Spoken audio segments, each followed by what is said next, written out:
This channel does not promote any violent, harmful, or illegal activities. All content provided by this channel is meant for an educational purpose only. 26-এর ভোটের আগে নন্দীগ্রামে শহীদ দিবস উপলক্ষে চড়ছে রাজনীতির পারদ।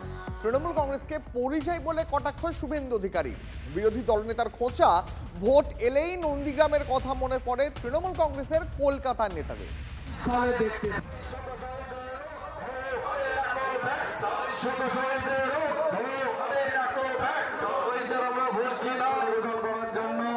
যখন যখন নির্বাচন আছে যে বছর, ঠিক তার আগে পরিযায়ী নেতারা আছে। আপনি তাদেরকে 2024 সালে দেখতে পান।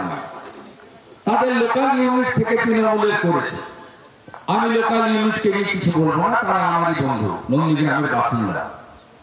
কিন্তু এই যে পরিযায়ী নেতা, এরা দেখবেন 2023-এ এসেছিল, কেন 2024-এ লোকসভা ভোট ছিল।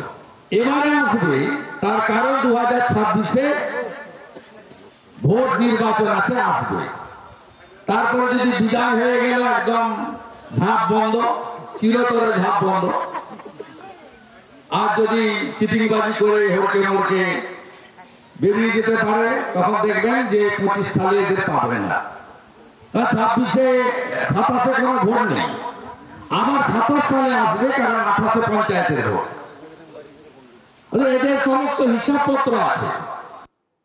শুভেন্দু অধিকারীর বক্তব্য শোনালাম আপনাদের। এই মুহূর্তে তৃণমূল কংগ্রেসের রাজ্য সহ সভাপতি জয়প্রকাশ মজুমদার রয়েছেন আমাদের সঙ্গে।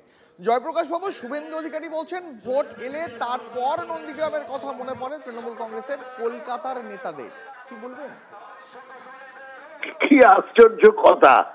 এই তো এত বড় মিথ্যে কথা বলতে গেলে তার সবকটা দাঁত আছে তো, কারণ আমরা বলি বেশি মিথ্যে বলো না, দাঁত পড়ে যাবে। প্রত্যেকদিন এত মিথ্যে কথা বলছেন। আচ্ছা, 2011-এ নন্দীগ্রামে তৃণমূল ছিল না শুভেন্দু অধিকারীর বিজেপি ছিল? 2016-তে তৃণমূল কংগ্রেস ছিল না বিজেপি ছিল? এই যে কথাগুলো বলছেন, পরিযায়ী পাখি ইত্যাদি ইত্যাদি। আর 2019-এ তখনও তো শুভেন্দু অধিকারী ওখানে তৃণমূল কংগ্রেসের হয়ে সবকিছু কাজকর্ম করছেন। শিশির অধিকারী সমস্ত পূর্ব মেদিনীপুর বলছেন তৃণমূলের হয়ে, অধিকারী ফ্যামিলি দেখছেন মিটিং এ মিছিলে। আর আজকে 2025-এ এসে যেহেতু তিনি বিজেপি, তাই জন্য বললেন যে তৃণমূল কংগ্রেস পরিযায়ী পাখি আর বিজেপি হচ্ছে আসল লোক। বলছেন যে তৃণমূল নন্দীগ্রামের সেই হত্যাকাণ্ডের সময় নাকি বিজেপির অবদান ভোলার নয়। বলুন তো, কোথাও কোনো জায়গায় বিজেপির অবদানের ব্যাপার আছে নন্দীগ্রামের সেই হত্যাকাণ্ড এবং তার পরবর্তী ক্ষেত্রে? তখন শুভেন্দু অধিকারী বলছেন আমাদের পাশে একমাত্র আছেন মমতাময়ী মা মমতা বন্দ্যোপাধ্যায়। সেই সময় বলছেন বিজেপি যখন লালকৃষ্ণ আডবাণী গেলেন 1-1.5 মাস পরে, তখন শুভেন্দু অধিকারী বলছেন এরা খোলা জলে মাছ ধরতে এসছে, এদের কোন রকম ভাবে অ্যালাউ করব না আমরা। আর আজকে তারা হয়ে গেলেন পরিত্রাতা। এই মিথ্যেবাদী লোকটা, যিনি সুবিধাবাদী, মিথ্যেবাদী এবং স্বার্থপর, তাকে কখনো বাংলার মানুষ। ধন্যবাদ, অনেক ধন্যবাদ আপনার প্রতিক্রিয়ার জন্য। কথা বলছিলাম তৃণমূল কংগ্রেসের রাজ্য সহ সভাপতি জয়প্রকাশ মজুমদারের সঙ্গে।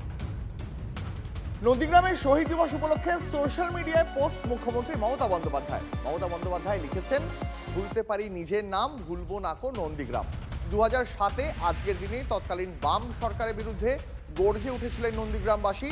সোশ্যাল মিডিয়ায় এই সংক্রান্ত পোস্ট করেছেন অভিষেক বন্দ্যোপাধ্যায়ও। আগে ছিল সাইলেন্ট রেগিং, এখন সাইলেন্ট ইনভিজিবল রেগিং। নাম না করে বিজেপিকে আক্রমণ তৃণমূল কংগ্রেসের সর্বভারতীয় সাধারণ সম্পাদকের।